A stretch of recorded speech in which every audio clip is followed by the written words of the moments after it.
हाँ जी, क्या हाल चाल है? सब बढ़िया, मस्त, ज़बरदस्त। मैं भी एकदम मस्त और एकदम ज़बरदस्त। तो मैं स्वागत करता हूं अपने इस चैनल पर जिसका नाम है इन फिजिक्स, और आज हम पढ़ेंगे इलेक्ट्रिक चार्जेस एंड फील्ड का लेक्चर नंबर 3। इससे पहले ना 2 लेक्चर हो चुके हैं, मैंने उसमें सारी चीज़ें डिटेल में पढ़ाई, कई सारे उसके ऊपर बेस्ड न्यूमेरिकल्स कराए, और मैंने आपको ये कहा था कि जब भी अगली क्लास होगी पिछली क्लास रिवाइज करके ज़रूर आओगे। तो मैं आप लोगों से उम्मीद करता हूं कि आप लोग भी पिछली क्लासेस को रिवाइज करके ज़रूर आए होंगे।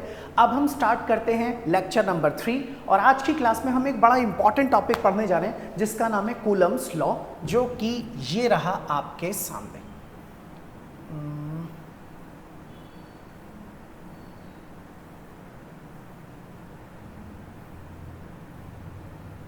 ये रहा कूलम्स लॉ। अब देखना जरा ध्यान से, क्या है ये लॉ। हमें ये पता है ना कि दो चार्जेस एक दूसरे के ऊपर इलेक्ट्रोस्टैटिक फोर्स लगा के उसे अट्रैक्ट या फिर क्या करते हैं, रिपेल।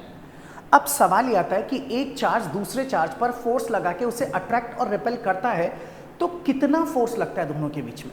इस फोर्स को नापा कैसे जाए, और इस फोर्स को नापने के लिए एक फॉर्मूला दिया किसने, कूलम ने, और जो फॉर्मूला जो लॉ इन्होंने बताया उसी को हमने बोल दिया कूलम्स लॉ। तो कूलम्स लॉ आपको ये बताता है कि दो चार्जेस के बीच में जो अट्रैक्टिव या रिपल्सिव फोर्स लगेगा वो आप कैसे निकाल सकते हैं, कैसे कैलकुलेट कर सकते हैं, उसका फॉर्मूला हमें इस लॉ के अंदर जानने को मिलेगा। बट कूलम ने ना इस लॉ को देने से पहले एक बात बताई कि मेरा दिया हुआ लॉ सिर्फ तभी काम करेगा जब चार्जेस कैसे होंगे, पॉइंट चार्ज। तो अब सवाल आता है, सर जी पहले ये बताओ what is the point charge, किसे कहते हैं? भाई पॉइंट चार्ज एक ऐसा चार्ज होता है जिसका साइज डिस्टेंस के कंपैरिजन में, उनके डिस्टेंस के कंपैरिजन में बहुत ही ज्यादा छोटा, उसे बोलते हैं पॉइंट चार्ज। जैसे मान लीजिए मैं आपसे अगर ये कहूं कि यहां पर मेरे पास इस तरीके से एक चार्ज है, एक चार्ज बॉडी है, और इससे कुछ दूरी पर यहां पर एक दूसरी चार्ज बॉडी आपने रखी हुई है, चार्ज पार्टिकल रखा है। इनके बीच का डिस्टेंस कितना है, r। सपोज कर लीजिए इसके ऊपर जो चार्ज है वो Q1 है, इसके ऊपर जो चार्ज है वो कौन सा, दैट इज Q2। और अगर आपके चार्ज का जो साइज है वो बहुत बहुत बहुत ज़्यादा छोटा है, किससे, R से, तो आप ऐसे में बोलोगे कि ये जो चार्ज पार्टिकल्स है इन्हें बोला जाएगा कि ये पॉइंट चार्जेस हैं, या इन बॉडीज को क्या बोलेंगे, पॉइंट चार्ज। तो मैं यहाँ पर लिख देता हूँ दिस इज पॉइंट चार्ज। तो याद रखना कूलम्स लॉ सिर्फ तभी काम करता है जब वो चार्जेस कैसे हों, पॉइंट चार्जेस। बड़े चार्जेस पे भी लग सकता है, स्फेरिकल या किसी पे भी, वो तब लगेगा जब मैं आपको इसके बारे में बता दूंगा। फिलहाल के लिए आपको ये बात समझनी, एक ऐसा चार्ज जिसका साइज इनके डिस्टेंस के कंपैरिजन में बहुत छोटा हो, या इनके बीच का डिस्टेंस चार्ज के साइज से काफी ज्यादा बड़ा हो, तो आप इन चार्जेस को बोलोगे पॉइंट चार्ज। अब कूलम ने क्या कहा, कूलम ने ये कहा कि अगर आपके पास मान लीजिए दो पॉइंट चार्जेस हैं, एक Q1 और Q2, और कितने डिस्टेंस पे रखे हैं, r डिस्टेंस पर, एयर में, हवा में, यानी कि या फिर बोल दीजिए वैक्यूम में इसे रखा गया है। तब एक चार्ज दूसरे के ऊपर फोर्स लगाएगा, और मान लीजिए ये इसके ऊपर जो फोर्स लगा रहा है वो वाला फोर्स क्या है, F है इन दोनों के बीच का फोर्स। ये अट्रैक्टिव भी हो सकता है और रिपल्सिव भी हो सकता है। तो जब कूलम ने इस चीज को देखा तो उसने ये कहा कि इन दोनों के बीच में लगने वाला जो फोर्स है वो इन चार्जेस के प्रोडक्ट के डायरेक्टली प्रोपोर्शनल होता है, और कोई भी इन चार्जेस का साइन इंक्लूड ना कर दे, इसलिए बोला गया मैग्नीट्यूड ऑफ द चार्ज, इसमें नेगेटिव पॉजिटिव को इंक्लूड नहीं करना। तो कह सकते हैं कि force between two point charges is directly proportional to the magnitude of the product of the charges. और दूसरी बात ये कही थी कि and this force is inversely proportional to the square of the distance between them. मतलब इन दोनों के बीच में जो डिस्टेंस है उसके स्क्वायर के इनवर्सली प्रोपोर्शनल होता है ये वाला फोर्स। अब हम इन दोनों को, अगर मैं इसे फर्स्ट बोल दूं, इसे सेकंड बोल दूं, और इन दोनों को कंबाइन कर दूं, फर्स्ट एंड सेकंड को इन्हें कंबाइन करूं, तो आप इसे चाहें तो लिख सकते हैं F is directly proportional to Q1 Q2, और अपॉन में यहां पर क्या आ जाएगा, R का स्क्वायर। और प्रोपोर्शनलिटी हटाएंगे तो एक कांस्टेंट लगेगा, और जो कांस्टेंट यहां पर लगा उससे बोला गया K, और यहां लिख दिया गया K Q1 Q2 अपॉन में R का स्क्वायर। और इस तरीके से आपका एक फॉर्मूला बन करके तैयार हो गया, इसी को बोला गया कूलम्स लॉ। तो अगर आप स्टेटमेंट देखेंगे ना तो क्या लिखा है, the electrostatic force between two point charges is directly proportional to the product of their charges and inversely proportional to the square of the distance between them. और कहा जाता है कि ये जो फोर्स है ना, ये फोर्स हमेशा इन दोनों को मिलाने वाली लाइन के अलोंग लगता है। ऐसा नहीं है कि इसके ऊपर फोर्स लगाना है तो ये चार्ज इधर से इसके ऊपर फोर्स लगा के खींचेगा या रिपेल करेगा। जिस लाइन से आपने इनको ज्वाइन किया है इसी लाइन के अलोंग ही इसके ऊपर फोर्स लगता है, इसलिए लिखा हुआ है लास्ट में this force acts along the line joining the two charges. अब ये जो k आप देख रहे हैं ना भाई, ये k ना कांस्टेंट ऑफ प्रोपोर्शनैलिटी। अब ये जो k कांस्टेंट है वो फोर्स के फॉर्मूले में आ रहा है, इसलिए हमने इस k को बोल दिया फोर्स कांस्टेंट। आप अभी क्या पढ़ रहे हैं? इलेक्ट्रोस्टैटिक्स, इसलिए इसे कहा जाता है इलेक्ट्रोस्टैटिक्स फोर्स कांस्टेंट। तो हम बोलते हैं that is called electrostatic force constant.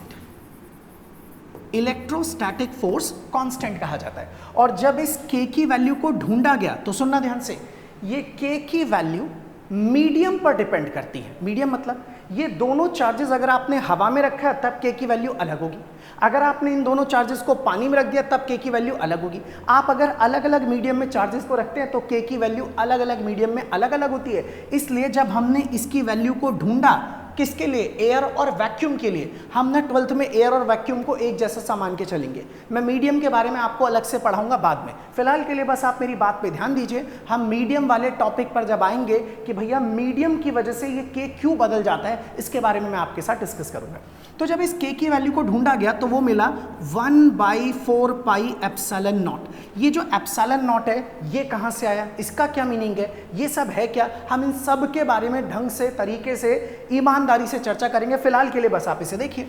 तो k की वैल्यू जब निकाली गई तो वो थी 9 इंटू में 10 की पावर 9, ये है k की वैल्यू।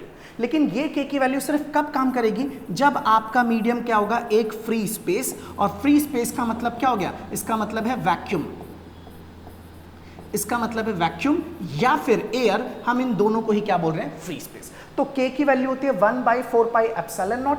इसकी वैल्यू जब निकाली गई तो वो थे 9 इंटू 10 की पावर 9, और इसकी कुछ यूनिट भी होती है भाई। अब ये यूनिट क्या होती है, आप वो यूनिट ना यहाँ से निकाल सकते हो आराम से। अच्छा देखना, अगर मैं बोलूँ k की वैल्यू, k की यूनिट निकालनी है तो r इधर चला जाएगा f इंटू आर स्क्वायर और q इंटू क्यू आ जाएगा इसके नीचे।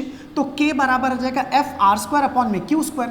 तो f की यूनिट क्या हो गई? Newton into R square. R क्या है? डिस्टेंस, तो डिस्टेंस के लिए मीटर स्क्वायर। और Q1 Q2 नीचे आ जाएगा तो यहाँ पर अपॉन में क्या आ जाएगा? पर कूलम स्क्वायर। तो इस k को बोला जाता है इलेक्ट्रोस्टैटिक फोर्स कांस्टेंट।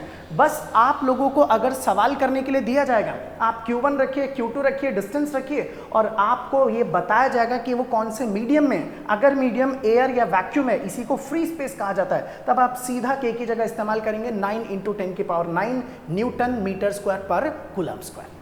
अब ये एप्सिलॉन नॉट क्या है, मैं खाली इसकी वैल्यू लिख देता हूँ, इसका नाम बता देता हूँ, इसके बारे में हम बाद में डिटेल में चर्चा करेंगे। तो अब अगर मैं इसके आगे चलूँ तो एक मिनट रुकना। तो यहाँ पर अगर मैं इसे लिखूँ इस जगह पर, तो हम यहाँ पर अगर देखें तो फोर्स का जो फॉर्मूला है वो अब ऐसा हो जाएगा, k की जगह k रख दिया 1/4 पाई एप्सिलॉन नॉट। यहाँ लिखेंगे Q1 Q2 और अपॉन में आ जाएगा r का स्क्वायर। और इस तरीके से आप कह सकते हैं कि सर जी हमारा फॉर्मूला बन करके तैयार, ये रहा। और यहाँ पर अगर मेंशन करूँ तो वेयर इस जगह पर ये जो एप्सिलॉन नॉट है इसकी वैल्यू होती है 8.85 इंटू 10 की पावर -12। और जो यूनिट k की होती है, जो यूनिट किसकी है? k की। ये जो यूनिट इस k की है ये इसके रेसिप्रोकल ही तो है, नीचे ही तो आ रहा है।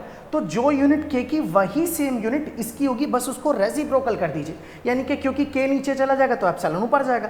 k की यूनिट है न्यूटन मीटर स्क्वायर पर कूलम स्क्वायर, तो इसकी यूनिट होनी चाहिए क्या? दिस इज पर न्यूटन पर मीटर स्क्वायर, और साथ में क्या होगा?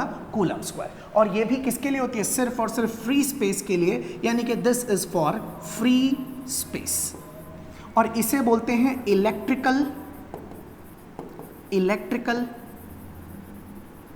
Permittivity of the free space. अभी कोई भी बच्चा इसको लेकर के परेशान मत होना भाई, अभी इसकी ज़रूरत नहीं है, जब आपको पढ़ाऊंगा तब एकदम तबीयत से क्लियर कर दूंगा कि आखिर ये सब है क्या। बस अभी के लिए आप इतना याद रख लो कि एप्सिलॉन नॉट को बोलते हैं electrical permittivity of the free space, और इसकी वैल्यू होती है 8.85 इंटू 10⁻12 पर न्यूटन पर मीटर स्क्वायर और कूलम स्क्वायर। फिलहाल के लिए ये आपका कूलम्स लॉ है, अब हम इसके ऊपर बेस सवाल करने वाले हैं। लेकिन उससे भी पहले हमारी किताब में एक छोटी सी चीज़ है, that is define one coulomb, कि एक कूलम बताइए क्या होता है, उसे डिफाइन कीजिए। अब सुनो भाई, मान लो अगर आपको एक कूलम को डिफाइन करना है तो बड़ा सिंपल सा तरीका है। सपोज कर लीजिए मैंने यहाँ पर आपके सामने इस जगह पर एक चार्ज ले लिया, या ऐसे कर लेते हैं इसको कि मैंने यहाँ पर लिखा Q1 बराबर में Q2 बराबर में 1 कूलम ले लिया, और इन दोनों को 1 मीटर के डिस्टेंस पर रख दिया। वो भी कहाँ पर रखा जी, मैंने इसको रख दिया किसमें, फ्री स्पेस के अंदर। अब मैं बोलूँ इन दोनों के बीच में कितना फोर्स लगेगा, तो आप बोलोगे सर आपने तो पढ़ाया फॉर्मूला K, उसके बाद Q1, उसके बाद Q2 और अपॉन में डिस्टेंस R का स्क्वायर। तो K की वैल्यू फ्री स्पेस के लिए कितनी है, 9 इंटू 10⁻9। Q1 कितना है 1 कूलम, Q2 भी कितना 1 कूलम, और डिस्टेंस भी कितना ले रखा है 1 का स्क्वायर। तो ऐसे में आपका जो फोर्स आएगा वो आ जाएगा 9 इंटू 10⁻9 न्यूटन। इसका मीनिंग क्या है, इसका मतलब अब आप इसे डिफाइन कर पाएंगे कि सर एक कूलम चार्ज वो चार्ज होता है जिसे उसके ही जैसे एक चार्ज को 1 मीटर की दूरी पर फ्री स्पेस में रखने पर वो दोनों एक दूसरे को 9 इंटू 10⁻9 न्यूटन से रिपेल करें, तब उस चार्ज को आप बोलोगे 1 कूलम चार्ज। ये देखिए क्या लिखा है, सो 1 coulomb is that amount of charge that repels an equal and similar charge with a force 9 into 10⁻9 Newton when placed in vacuum at a distance of 1 meter from it। NCERT में ऐसे ही लिखा हुआ भाई कि एक कूलम चार्ज उस charge को कहा जाता है जिससे 1 मीटर की दूरी पर वैसा ही सिमिलर चार्ज फ्री स्पेस यानी कि वैक्यूम में रखने पर ये दोनों एक दूसरे को 9 इंटू 10⁻9 न्यूटन से रिपेल करें, तब आप उस वाले चार्ज को 1 कूलम चार्ज कहोगे। इसीलिए मैंने आपको लिखा है, हेडिंग लिखी हुई है डिफाइन 1 कूलम। तो आई थिंक आप लोगों को समझ में आ गया होगा कूलम्स लॉ क्या है और 1 कूलम किसे कहा जाता है। अब हम चलते हैं कुछ क्वेश्चन पर। तो भाई अब हम थोड़ा ना न्यूमेरिकल्स की प्रैक्टिस पर आ रहे हैं। आपको फॉर्मूला ध्यान रखना है, K की वैल्यू 9 इंटू 10⁻9, उसे तब यूज करोगे जब आपको मीडियम एयर दिया जाएगा, वैक्यूम दिया जाएगा या फ्री स्पेस कहा जाएगा। इसके अलावा अगर सवाल में कोई और मीडियम हुआ तो सवाल में आपको उस मीडियम से रिलेटेड वैल्यू दी जाएगी कि इसको यूज कर लो। और अगर कोई मीडियम मेंशन नहीं है, कि बता ही नहीं रखा कि कौन सा मीडियम है, तो फिर ये अंडरस्टूड मान लिया जाएगा कि भैया वो मीडियम फ्री स्पेस है, वैक्यूम या एयर इन्हीं को ही फ्री स्पेस कहा जाता है। चलिए शुरुआत करते हैं। सबसे पहले ये आपकी एनसीईआरटी का फर्स्ट क्वेश्चन है 1.1 एक्सरसाइज का क्वेश्चन नंबर 1। चलिए शुरू करते हैं। सबसे पहला, what is the force between to small charge sphere. देखो इन्होंने लिख दिया स्मॉल, छोटे, क्योंकि वो पॉइंट चार्ज की बात कर रहे हैं। हैविंग चार्जेस ऑफ दिस, यानी कि आपके पास दो चार्जेस है, एक Q1 उसकी वैल्यू है 2 इंटू में 10⁻⁷ कूलम, एंड दूसरा चार्ज है Q2, इसकी वैल्यू आपको दे रखी है 3 इंटू में 10⁻⁷ कूलम, प्लेस्ड 30 सेंटीमीटर अपार्ट। तो भाई 30 सेंटीमीटर आप इसको 100 से डिवाइड कर दोगे तो 0.3 मीटर अपार्ट, और कहाँ रखा है, एयर में। कहा था ना मीडियम बताएंगे, एयर में। तो आपको बताना है इनके बीच में कितना फोर्स लगेगा। देखिए अकॉर्डिंग टू कूलम्स लॉ हम जानते हैं कि F बराबर एक फॉर्मूला है, this is K Q1 Q2 और अपॉन में यहाँ पर आ जाएगा R²। तो आप इस K को लिखेंगे तो K की वैल्यू 9 इंटू में 10⁻9, Q1 Q2, Q1 आपके पास कितना है 2 इंटू 10⁻⁷, Q2 आपके पास कितना है 3 इंटू 10⁻⁷, और अपॉन में डिस्टेंस का स्क्वायर ये है 0.3। तो एक काम करते हैं, इसका स्क्वायर करेंगे तो 0.09, डायरेक्टली स्क्वायर कर दिया। अब यहाँ से पॉइंट हटाएंगे तो ऊपर आपके पास आ जाएगा 00 एज इट इज। अब ये 9 से 9 क्या हो गया, कैंसिल। तो यहाँ बचेगा क्या, 3 इंटू 2 ये कितना हो गया 6, और 10⁻7 और 7 14, 10⁻9 और 2 11, 14 में से 11 गया तो बचेगा 10⁻⁻3 न्यूटन। तो इसका मतलब इन दोनों के बीच में इतना फोर्स लगेगा, और दोनों के दोनों चार्जेस पॉजिटिव है, इसलिए जो भी फोर्स इनके बीच में लगेगा वो लगेगा कैसा, रिपल्सिव फोर्स होगा भाई। ठीक है, ये एनसीईआरटी का फर्स्ट क्वेश्चन था। चलिए अब करते हैं नेक्स्ट क्वेश्चन। ये एनसीईआरटी का सेकंड क्वेश्चन। देखिए the electrostatic force on a small sphere, देखो फिर बोल रहे हैं स्मॉल क्योंकि पॉइंट चार्ज की बात कर रहे हैं, ऑफ चार्ज दिस, यानी कि आपके पास एक स्मॉल स्फीयर है, इसके ऊपर जो चार्ज है वो कितना है 0.4 माइक्रोकूलम, और मैंने आपको लास्ट क्लास में पढ़ाया हुआ भाई माइक्रो का मतलब हो गया 10 की पावर -6 कूलम।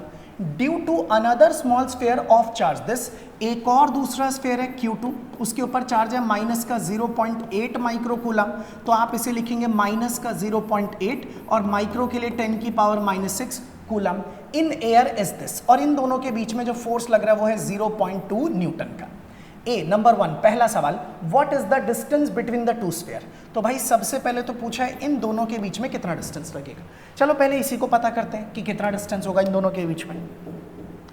एज जैसा कि आप जानते हैं पहला सवाल है ना, ए यहां लिख देता हूं ए पार्ट, हमें पता है कि फोर्स का फॉर्मूला होता है के, उसके बाद Q1 Q2 और अपॉन में R का स्क्वायर। के आपके पास कितना है, अच्छा हमें डिस्टेंस निकालना है, एक काम करते हैं R स्क्वायर यहाँ ले आते हैं, इसे लिख देते हैं के, दिस इज Q1 Q2 और अपॉन में यहाँ पर क्या आ जाएगा F। इसके अगले स्टेप में सब कुछ यहाँ पुट करते हैं, R स्क्वायर की जगह R स्क्वायर है, के आपको पता है 9 इंटू 10 की पावर 9, फिर इंटू में Q1 Q2, Q1 कितना है ये रहा भाई 0.4 इंटू 10 की पावर -6 और Q2 कितना है ये रहा 0.8 इंटू 10 की पावर -6, और मैंने कहा था इस फॉर्मूले के अंदर आप लोगों को साइन इंक्लूड नहीं करना, देखो नेगेटिव है लेकिन मैंने नेगेटिव नहीं लिया, और अपॉन में फोर्स ये रहा F की वैल्यू कितनी है 0.2, बस इसको सॉल्व करना है। तो अगर आप इसे सॉल्व करेंगे तो 0.2 से 0.4 को कट किया तो कितना आ गया 2 आ गया।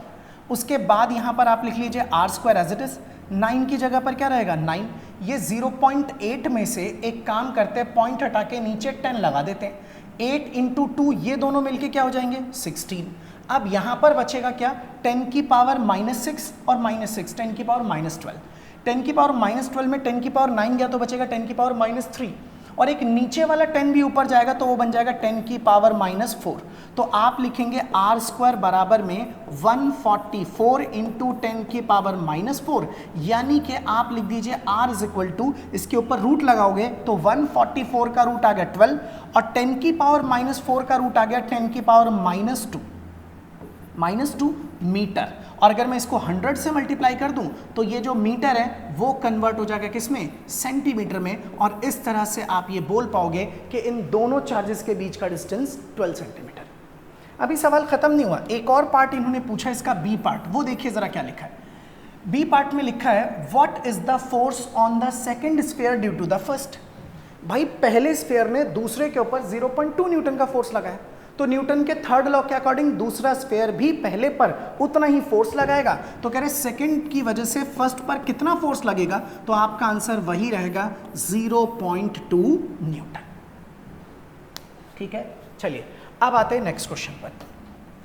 ओके, अब ये जो सवाल है इसे जरा ध्यान से देखना भाई, ये हमारी एनसीईआरटी का एग्जाम्पल नंबर 1.3 है, और ये बड़ा सिंपल सा क्वेश्चन है, आसान सा है, आपको देखने में लग सकता है कि ये बड़ा सा है भाई, इसमें छोटी मोटी कैलकुलेशंस हैं, देखते हैं वो चीज़ें आप आराम से देखेंगे तो सब कुछ क्लियर होगा। और हाँ, इस सवाल से आपको कुछ जानने को भी मिलेगा, एक जानकारी भी मिलेगी, और वो क्या होगी वो हम देखते हैं। पहले हम सवाल करना शुरू करते हैं, मैं आपको ना दिखा भी देता हूँ कि ये हमारे पास एनसीईआरटी में कहाँ पर है।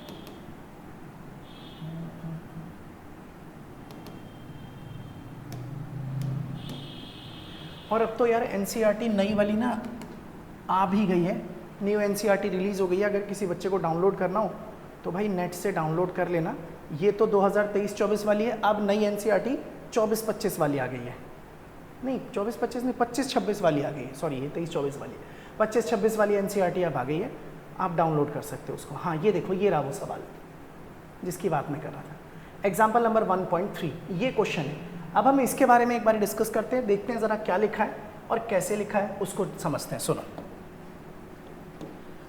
अगर हम देखें यहाँ से, मैं यहाँ से ना इसका सॉल्यूशन स्टार्ट कर रहा हूँ, पहले सवाल पढ़ते हैं, तरीके से समझना क्या लिखा है। Coulomb's law for electrostatic force between 2 point charges and Newton's law for gravitational force between 2 stationary point masses both have inverse square dependence on the distance between the charges and masses respectively। इसका मतलब ये है कि आप दो charges के बीच का distance ले लीजिए जो पॉइंट चार्ज है, या फिर दो मासेस के बीच का डिस्टेंस ले लीजिए, उन दोनों चार्जेस और मासेस के बीच में जो भी फोर्स लगता है वो डिस्टेंस के स्क्वायर के क्या होता है, इनवर्सली प्रोपोर्शनल। मतलब इलेक्ट्रोस्टैटिक फोर्स और ग्रेविटेशनल फोर्स दोनों ही डिस्टेंस के स्क्वायर के इनवर्सली प्रोपोर्शनल होते हैं। ऐसा सवाल में दिया गया है। अब क्या पूछा इसके आगे, अब यहां पर लिखा हुआ है नंबर ए, पहला सवाल देखो भाई ध्यान से क्या लिखा है। A, compare the strength of these forces by determining the ratio of their magnitudes. आपको ना इन दोनों फोर्सेस की स्ट्रेंथ को कंपेयर करना है, कौन मजबूत फोर्स है और कौन कमजोर है, और वो भी कैसे, इनके मैग्नीट्यूड का रेशियो निकाल करके। और उसमें दो पार्ट है, पहला for an electron and a proton, और फिर दूसरा फॉर टू प्रोटॉन्स। फिर बी पार्ट और है, estimate the acceleration of electron and proton due to electrical force of their mutual attraction when they are 1 angstrom apart, mass of proton mass of electron दे रखा है। ठीक है, अभी हम second part को ढंग से पढ़ के देखेंगे। सबसे पहले इसके ए पार्ट को डिस्कस करते हैं। ओवरऑल पूरे के पूरे सवाल का मीनिंग ये है कि भाई हम जानते हैं gravitational force between two point masses is inversely proportional to the square of the distance. Electrostatic force between two point charges is also inversely proportional to the square of the distance. ये कह रहे हैं आपको gravitational और electrostatic दोनों forces का magnitude निकालना है और उनको कंपेयर करना है कि कौन ज्यादा है और कौन कम। तो उसके लिए आपको ये फोर्सेस निकालने पड़ेंगे, और ये फोर्सेस आपको निकालने दो केसेस के लिए, पहला for an electron and proton और दूसरा फॉर टू प्रोटॉन्स। तो चलो हम एक काम करते हैं, इसके एक फर्स्ट जो आपका सवाल है उसका फर्स्ट पार्ट स्टार्ट करते हैं, ए पार्ट। तो मैं आपके सामने एक छोटा सा चित्र बना रहा हूं भाई, ये रहा एक डायग्राम। एक तरफ मैंने यहां पर रख दिया इलेक्ट्रॉन को और दूसरी तरफ मैंने यहां पर रख दिया प्रोटॉन को। इनके बीच का डिस्टेंस ले लिया r। अगर मैं बोलूं इनके बीच का ग्रेविटेशनल फोर्स कितना होगा तो उसे लिख दो Fg, और वो आप जानते हैं Gme इनटू में आ जाएगा mp और अपॉन में आ जाएगा r का स्क्वायर। me क्या है, मास ऑफ इलेक्ट्रॉन, और mp क्या है, मास ऑफ प्रोटॉन। आप इसे बोल दीजिए इक्वेशन नंबर फर्स्ट। ये पहली इक्वेशन हो गई। अब इसी तरीके से इन दोनों के बीच का इलेक्ट्रोस्टैटिक फोर्स भी निकालते हैं। तो इलेक्ट्रोस्टैटिक फोर्स Fe बराबर में क्या होगा, k Q1 Q2। तो भाई इलेक्ट्रॉन का चार्ज भी E, प्रोटॉन का चार्ज भी E, और अपॉन में इनके बीच का डिस्टेंस कितना हो गया, r स्क्वायर। हम याद रखना इसके अंदर साइन को कंसीडर नहीं कर रहे, इलेक्ट्रॉन प्रोटॉन दोनों का चार्ज सेम होता है और दोनों को हमने किससे दिखा दिया, E से। अब उसके बाद मैं इसे लिख देता हूँ Fe की जगह Fe बराबर में ke का स्क्वायर और अपॉन में आ जाएगा r का स्क्वायर। इसे बोल दिया इक्वेशन नंबर सेकेंड। अब मुझे दोनों को कंपेयर करना है, इनका रेशियो निकाल करके। तो मैं एक काम करता हूं, इक्वेशन नंबर सेकंड को डिवाइड कर देता हूं इक्वेशन नंबर फर्स्ट से। तो सेकंड इक्वेशन ये रही, ताकि भाई रेशियो निकल सके। तो Fe अपॉन में Fg बराबर में इलेक्ट्रोस्टैटिक फोर्स कितना आया, ke स्क्वायर अपॉन में r का स्क्वायर, और ग्रेविटेशनल फोर्स कितना आया, G mass of electron mass of proton और अपॉन में r का स्क्वायर, r स्क्वायर से r स्क्वायर कैंसिल। तो फाइनली आप यहां लिख सकते हैं Fe अपॉन में Fg बराबर में दिस इज k इंटू में E का स्क्वायर और अपॉन में G mass of electron into में मास ऑफ प्रोटॉन। तो ये ना मेरे पास इनका रेशियो निकल करके आ गया। बस अब इनमें वैल्यूज डालते हैं, इन दोनों का रेशियो आ जाएगा। चलिए डालते हैं जरा इसकी वैल्यूज को। तो हमने अभी भी देखा, पीछे हमने क्या निकाला, Fe अपॉन में निकाल दिया Fg बराबर में क्या आया, ke स्क्वायर, और अपॉन में यहाँ पर लिख दिया G mass of electron into में मास ऑफ प्रोटॉन। अब इन सभी वैल्यूज को हम इसमें पुट करते हैं और देखते हैं क्या रिजल्ट आता है। Fe upon Fg as it is, what is k हमें पता है 9 इंटू 10 की power 9, what is E 1.6 into 10 की पावर माइनस 19 का स्क्वायर, और अपॉन में G कितना होता है 6.67 इंटू 10 की पावर माइनस 11, और उसके बाद मास ऑफ इलेक्ट्रॉन इज 9.11 इंटू 10 की पावर माइनस 31, और उसके बाद मास ऑफ प्रोटॉन वो है 1.67 इंटू 10 की पावर माइनस 27। बस आप इसे सॉल्व कीजिए और आपको इसका रेशियो मिल जाएगा। तो Fe अपॉन में Fg अगर आप कैलकुलेट करेंगे तो आपका आंसर आएगा 2.4 इंटू 10 की पावर 39, ये आने वाला है भाई। तो एक बार अगर इसे मैच करें तो ये देखिए यहाँ पर है, ये रहा 2.4 इंटू 10 की पावर 39। इससे हमें ये पता चला कि भाई इन दोनों का रेशियो बड़ा खतरनाक नंबर आ रहा है। अगर मैं इसको इधर क्रॉस मल्टीप्लाई कर दूं तो Fe बराबर में हो जाएगा 2.4 इंटू 10 की पावर 39 और फिर यहां पर आ जाएगा इंटू में एफ जी। तो इससे ये पता लग रहा है कि आपका जो इलेक्ट्रोस्टैटिक फोर्स है वो ग्रेविटेशनल फोर्स से 10 की पावर 39 टाइम्स के बराबर है। It means that कि your electrostatic force is much greater than the gravitational force। इसका मतलब ग्रेविटेशनल फोर्स की कोई औकात नहीं है इलेक्ट्रोस्टैटिक फोर्स के सामने। इसका मतलब इलेक्ट्रोस्टैटिक फोर्स ग्रेविटेशनल से बहुत ही ज्यादा स्ट्रांग है। और इसका एक एग्जाम्पल भी है, कई बार टीचर वाइवा में पूछते हैं कोई एक एग्जाम्पल दो जहां पर ये दिखे कि इलेक्ट्रोस्टैटिक फोर्स जो है वो ग्रेविटेशनल फोर्स से काफी ज्यादा मजबूत है। तो आप बड़े आराम से दे सकते हैं एक एग्जाम्पल। सर आप एक काम करो, एक स्केल लो, सिर पर रगड़ लो और कागज के टुकड़े जमीन पर रख दो। जैसे ही स्केल को कागज के पास ले जाओगे वो कागज ना स्केल की ओर अट्रैक्ट होंगे। भैया उन कागज के ऊपर ग्रेविटेशनल फोर्स कहां लग रहे हैं? नीचे। इलेक्ट्रोस्टैटिक फोर्स स्केल की वजह से कहां लग रहा है? ऊपर। लेकिन कौन ज्यादा मजबूत है? इलेक्ट्रोस्टैटिक। तभी तो आपके कागज के टुकड़े ग्रेविटेशनल फोर्स होने के बावजूद भी कहां पर अट्रैक्ट हो गए? ऊपर की तरफ। इस एग्जांपल से पता लगता है कि इलेक्ट्रोस्टैटिक फोर्स ग्रेविटेशनल फोर्स से बहुत ही ज्यादा मजबूत होता है। ठीक है, ये चीज क्लियर होगी। तो भाई ये ना इसका एक पार्ट था, अभी इसका दूसरा पार्ट बाकी है। इसका सेकेंड पार्ट ये रहा, फॉर 2 प्रोटॉन। और ये जो सेकेंड पार्ट आप देख रहे हैं इसका एक फर्स्ट के बाद ये वाला इसका सेकेंड पार्ट फॉर 2 प्रोटॉन, ये आप लोगों को करना है। ये है आप लोगों का होमवर्क। सेकेंड पार्ट ये होमवर्क है, ये खुद करना आप अपने आप ही। अब हम आते हैं इसके बी पार्ट की तरफ। इसका बी पार्ट चलो यहां करते हैं। इसका बी पार्ट देखिएगा जरा क्या लिखा है, सुनो ध्यान देना। ये रहा बी पार्ट, यहां से शुरू है भाई। Estimate the accelerations of electron and proton. मतलब आप लोगों को क्या निकालना है? एक्सेलरेशन निकालना है। किसका? इलेक्ट्रॉन और प्रोटॉन्स का। Due to electrical force of their mutual attraction. इन दोनों के अट्रैक्टिव फोर्स की वजह से इनमें जो एक्सेलरेशन आएगा वो निकालिए। When they are 1 एंगस्ट्रॉम यानी कि 10 की पावर -10 मीटर अपार्ट, जब ये दोनों एक दूसरे से 10 की पावर -10 मीटर दूरी पर थे और हमें मास ऑफ प्रोटॉन और मास ऑफ इलेक्ट्रॉन दोनों दे रखे। चलो देखते हैं जरा, सुनो भाई। मान लीजिए यहां पर मैंने ऐसे ड्रॉ कर दिया और यहां लिख दिया कि सर जी ये रहा इलेक्ट्रॉन और ये रहा आपका प्रोटॉन, और इन दोनों के बीच का डिस्टेंस जो है वो 1 एंगस्ट्रॉम है, मतलब 10 की पावर -10 मीटर ये इनके बीच का डिस्टेंस है। अब जाहिर सी बात है दोनों एक दूसरे को अट्रैक्ट करेंगे, ये इसको अपनी ओर खींच रहा होगा एफ फोर्स लगा करके, इलेक्ट्रॉन भी प्रोटॉन को अपनी ओर खींचेगा, कितना फोर्स लगा करके? एफ। जरा पता करो कितना फोर्स लग रहा है इनके बीच में, तो के, Q1 Q2 पहला भी E और दूसरा भी E, और अपॉन में डिस्टेंस कितना हो गया? R का स्क्वायर। तो आप इसे लिख सकते हैं this is KE square upon में R का स्क्वायर। अगर मैं यहाँ से फोर्स कैलकुलेट करूं तो K की वैल्यू कितनी है? 9 इंटू 10 की पावर 9, और इलेक्ट्रॉन का चार्ज हम जानते हैं 1.6 इंटू 10 की पावर -19 का स्क्वायर, और अपॉन में डिस्टेंस है 10 की पावर -10 और इसका स्क्वायर। सारी वैल्यूज रखती। अब भाई इसकी कैलकुलेशन आप खुद करना, मैं डायरेक्टली इसका रिजल्ट लिख देता हूँ कि इसको सॉल्व करने पर डिस्टेंस कितना, सॉरी फोर्स कितना आ रहा है? 2.3 इंटू 10 की पावर -8 न्यूटन। तो आपका जो फोर्स आएगा दैट इज 2.3 इंटू 10 की पावर -8 न्यूटन। तो इतना फोर्स लग रहा है दोनों के दोनों चार्जेस के बीच में। ये रहा, ये कैलकुलेशन मैंने नहीं की, मैंने डायरेक्टली यहाँ से लिख दिया। तो ये फोर्स लग रहा है, लेकिन ध्यान रखना हमें फोर्स नहीं निकालना, हमें चाहिए इनके बीच का एक्सेलरेशन। सुनो अब एक बात सुनो, एज जैसा कि आप जानते हैं कि फोर्स का एक फॉर्मूला होता है और वो होता है मास इनटू में एक्सेलरेशन। तो अगर मैं बोलूं एक्सेलरेशन कैसे निकलेगा, तो एक्सेलरेशन बराबर हो जाएगा सर जी फोर्स अपॉन में मास। अब आपको अगर एक्सेलरेशन निकालना है इलेक्ट्रॉन का, तो मैं यहां लिख देता हूं फॉर इलेक्ट्रॉन। तो इलेक्ट्रॉन का एक्सेलरेशन निकालना है तो AE बराबर में फोर्स अपॉन में मास ऑफ इलेक्ट्रॉन। और अब आप लोगों को फोर्स तो पता ही है, कितना फोर्स लग रहा था? एक मिनट रुकिए जरा, कितना फोर्स था?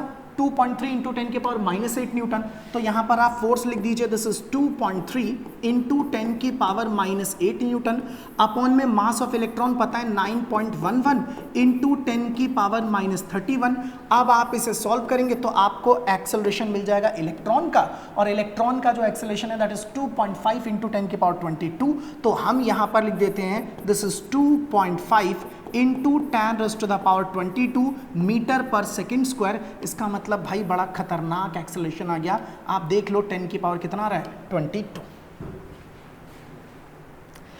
ऐसे ही अगर मुझे प्रोटॉन का एक्सेलरेशन निकालना हो, जैसे ये निकाला मैंने फॉर इलेक्ट्रॉन, यहां लिख देते हैं दिस इज फॉर प्रोटॉन, तो इसी फॉर्मूले का यूज कर लीजिए, ए बराबर में फोर्स अपॉन में मास m। लेकिन प्रोटॉन का एक्सेलरेशन निकालना है तो मास भी प्रोटॉन का लोगे, और फोर्स तो सेम ही लग रहा है, फोर्स कितना है 2.3 इंटू 10 की पावर -8, और अपॉन में मास ऑफ प्रोटॉन वो है 1.67 इंटू 10 की पावर -27, और जब आप इसे सॉल्व करेंगे तो आपको एक्सेलरेशन ऑफ प्रोटॉन भी मिल जाएगा, और प्रोटॉन का एक्सेलरेशन 1.4 इंटू 10 की पावर 19 आ रहा है, तो आप लिखेंगे 1.4 इंटू 10 की पावर 19 मीटर पर सेकेंड स्क्वायर, और ये एक्सेलरेशन भी छोटा मोटा एक्सेलरेशन नहीं है भाई। आपको पता है एक्सेलरेशन ड्यू टू ग्रेविटी वो जी कितना होता है 9.8, यानी कि लगभग आप बोल देते सर 10 मीटर पर सेकेंड स्क्वायर, तो एक्सेलरेशन ड्यू टू ग्रेविटी इतना सा है, और यहां देखो 10 की पावर 22 ये एक्सेलरेशन, मतलब इसके सामने एक्सेलरेशन ड्यू टू ग्रेविटी की कोई औकात नहीं है भाई, ये बड़े खतरनाक एक्सेलरेशन है। क्यों? क्योंकि आपका इलेक्ट्रिक फोर्स जो है वो ग्रेविटेशनल फोर्स से कई गुना ज्यादा मजबूत और स्ट्रांग होता है। तो इस सवाल का मकसद, दो मकसद थे इसकी, पहला आपको सवाल करना कैसे, और दूसरा इस सवाल को करके आपको ये सिखाया गया कि इलेक्ट्रिक फोर्स जो है, इलेक्ट्रोस्टैटिक फोर्स जो है वो ग्रेविटेशनल फोर्स से काफी ज्यादा मजबूत होता है। तो भाई ये वाला सवाल आप लोगों का हो गया कंप्लीट। अब हम आते हैं नेक्स्ट। हाँ ये देखिए एक सवाल, ये एक छोटा सा क्वेश्चन है, ध्यान से देखना। Check that the ratio is dimensionless. कह रहे भाई एक तो चेक करो कि ये रेशियो डायमेंशनलेस है। देखना ये तो बड़ा आसान है, कैसे चेक करोगे कि ये डायमेंशनलेस है? आपको देख के ही हिंट पता लग रहा होगा कि सर अभी अभी तो करा था आपने, ये देखो एफ ई अपॉन में एफ जी बराबर के ई स्क्वायर अपॉन में G M E M P, यही है ना, सेम टू सेम यही तो लिखा हुआ है। ये देखो के ई स्क्वायर अपॉन में जी एम ई इंटू में एम पी, तो इसका मतलब आप ना जानते हैं कि सर ये जो के ई स्क्वायर अपॉन में यहाँ पर है G mass of electron mass of proton, ये एक्चुअल में इलेक्ट्रिक फोर्स और ग्रेविटेशनल फोर्स इनका ही रेशो था। अब भाई ऊपर भी फोर्स है नीचे भी फोर्स है, न्यूटन न्यूटन आपस में कैंसिल, इसका मतलब इस पूरे की कोई भी यूनिट नहीं है, तो आप बोलोगे yes it is dimensionless, it is dimensionless. इसका मतलब ये क्या है, एक डायमेंशनलेस क्वांटिटी है। अब बोल रहे हैं कि look up at the table of physical constant and determine the value of this ratio. What does this ratio signify? कह रहा भैया इसका रेशियो बताओ क्या आया था। तो आपको पता है इसका रेशियो अभी अभी हमने कैलकुलेट किया था, मैं यहां लिख देता हूं कि इसका जो रेशियो है, इसका जो रेशियो है वो रेशियो आ रहा था 2.3 इंटू 10 की पावर 39, और ये हमें ये सिग्निफाई कर रहा है कि भैया इलेक्ट्रिक फोर्स बहुत बहुत ज़्यादा मजबूत होता है as compared to gravitational force. तो ये एनसीईआरटी का क्वेश्चन नंबर 3 था भाई एक्सरसाइज का।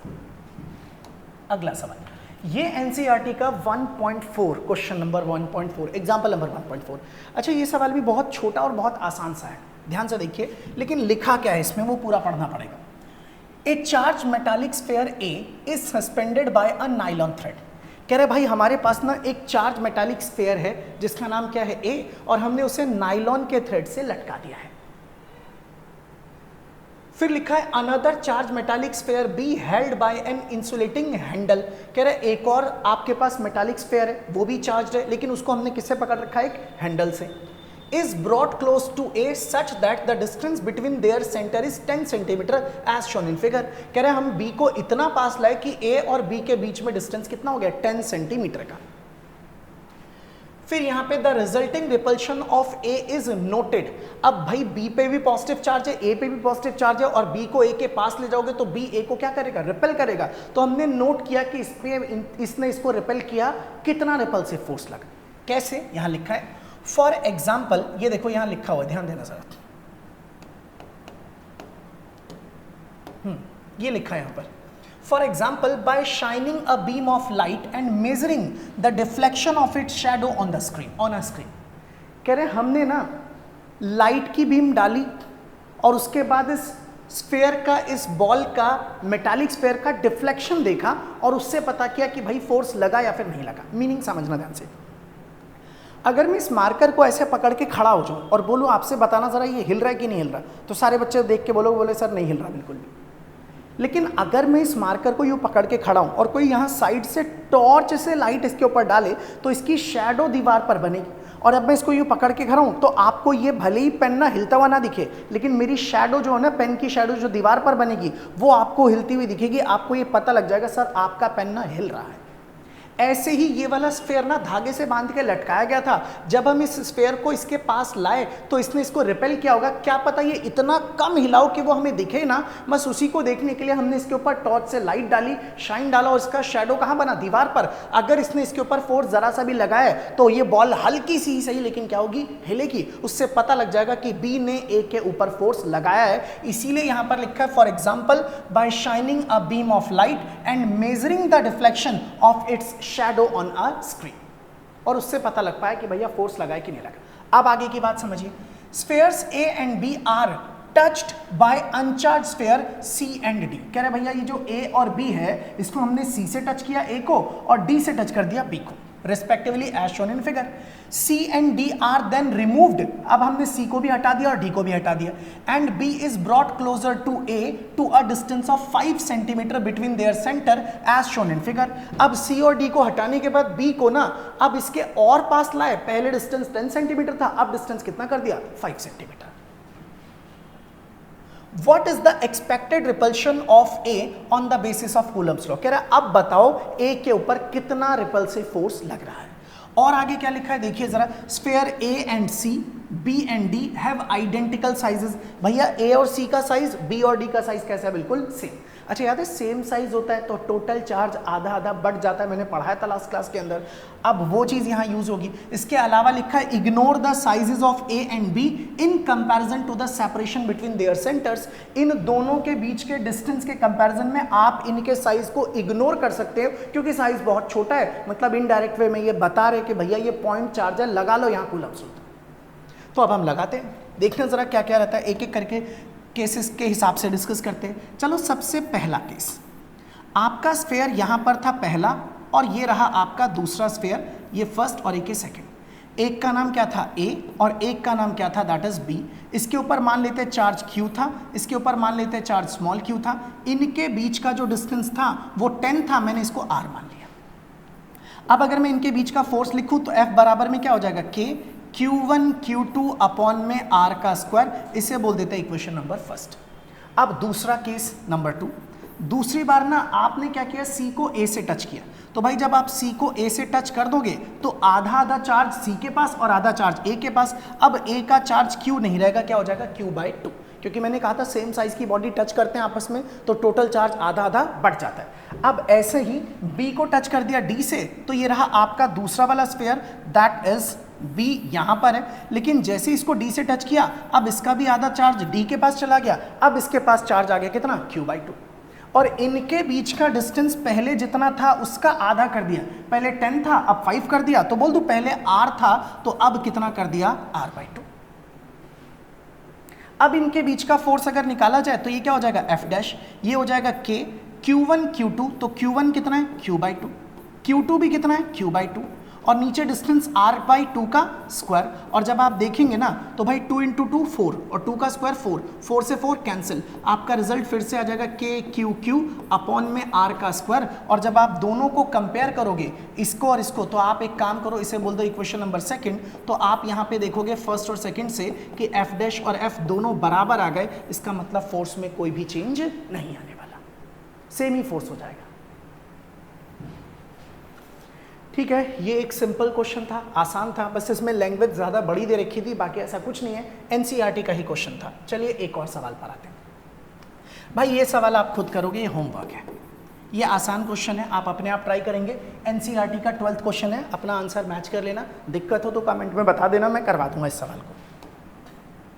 हाँ, अब देखिए ज़रा, ये एक क्वेश्चन है भाई, जेईई मेंस 2025 में आया 24 जनवरी को इवनिंग शिफ्ट में।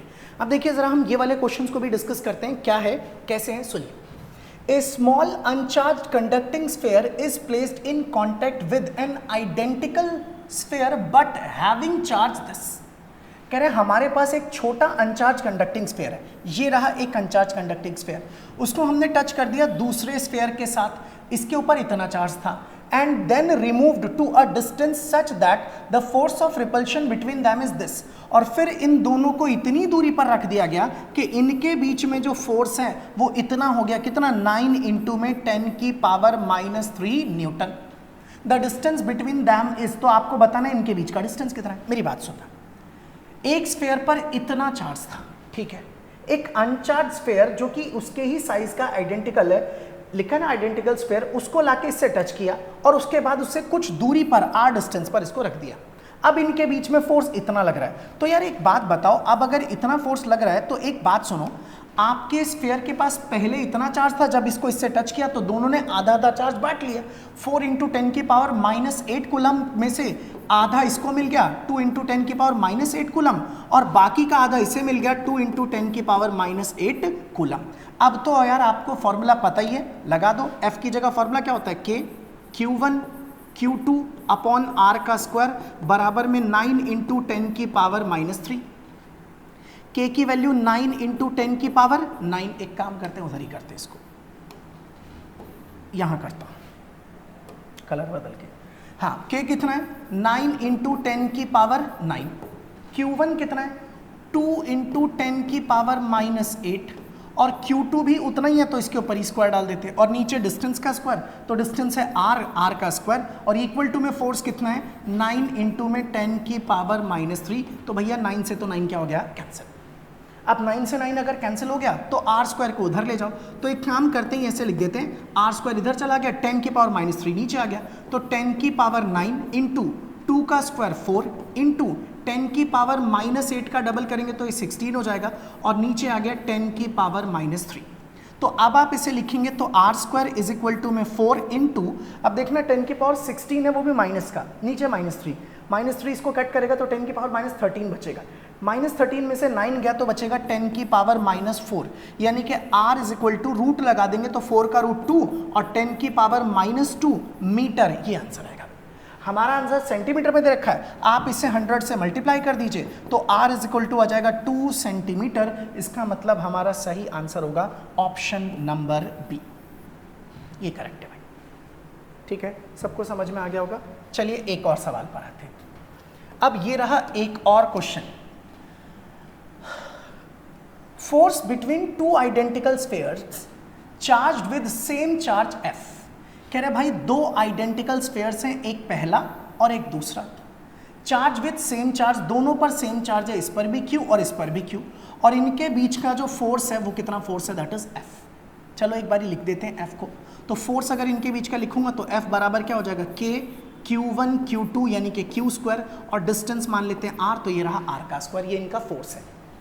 If 50% of charge of one sphere is transferred to the other sphere then the new force will be।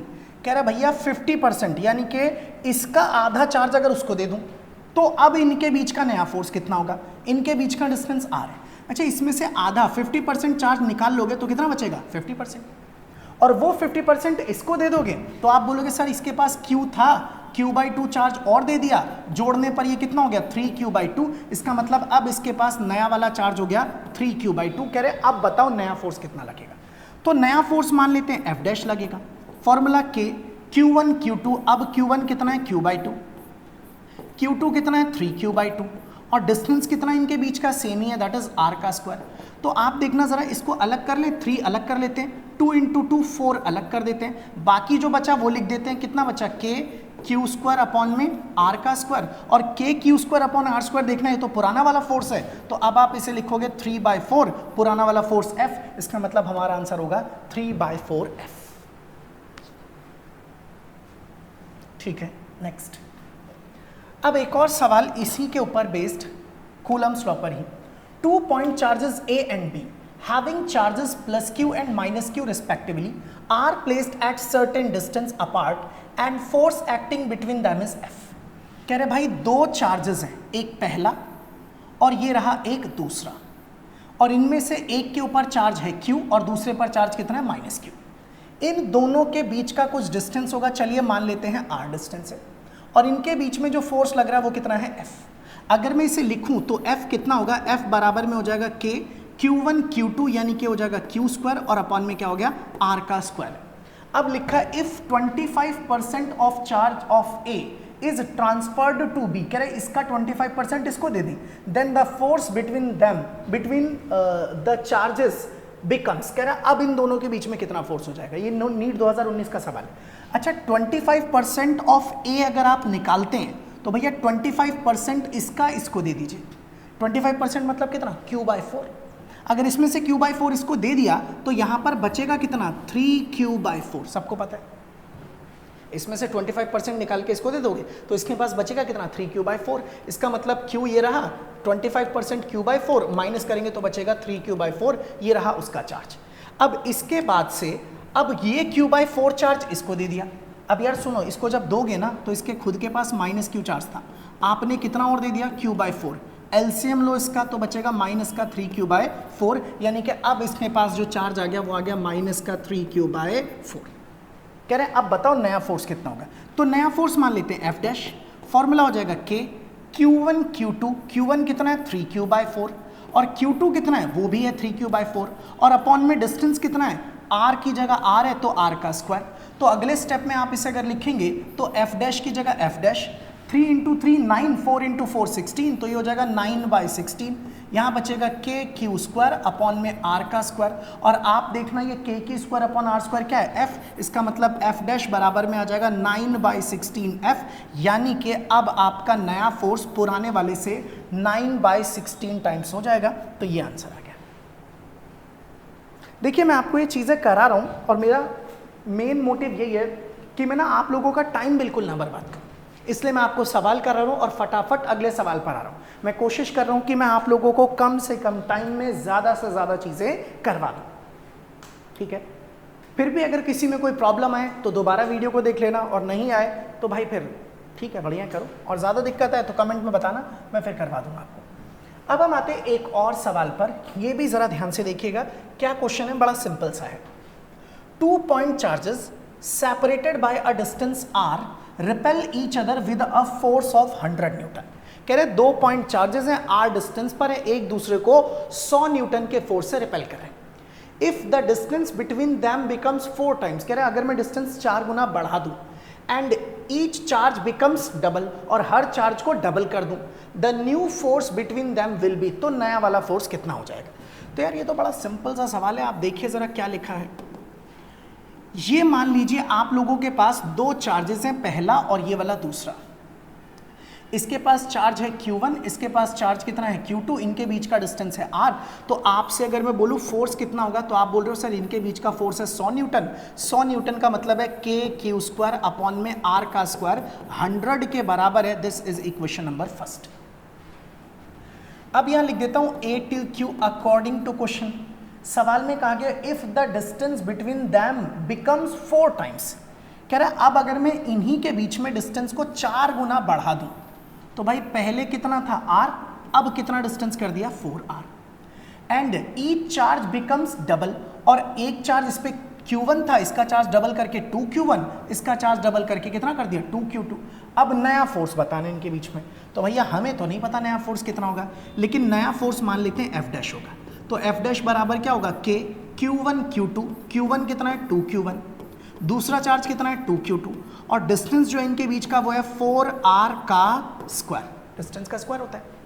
तो आप अगर इसे लिखेंगे तो 2 × 2 कितना हो गया 4K Q1 Q2, और नीचे 4R का स्क्वायर करेंगे तो 16R का स्क्वायर, 4 से 16 को कट किया तो ये हो गया 4, तो ये हो जाएगा F' बराबर में K Q1 Q2 upon R square. इसकी ही वैल्यू कितनी है 100, तो मैंने इसकी जगह 100 लिख दिया और नीचे 4 आ गया, इसे आप कट करेंगे तो आपका आंसर आएगा 25 न्यूटन, मतलब नया फोर्स 25 न्यूटन रह जाएगा।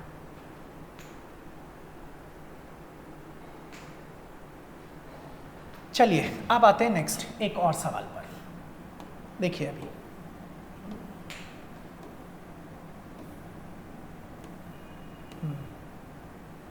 नेक्स्ट, अब ये वाला क्वेश्चन भी देखिए जरा ध्यान से, क्या लिखा है।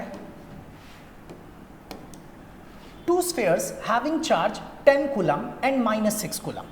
चलो मान लेते हैं हमारे पास 2 स्फीयर्स हैं और एक पे चार्ज है 10 कूलम का, ये रहा पहला स्फीयर, ये रहा दूसरा स्फीयर। एक पे चार्ज है 10 कूलम का और एक पे चार्ज है -6 कूलम का।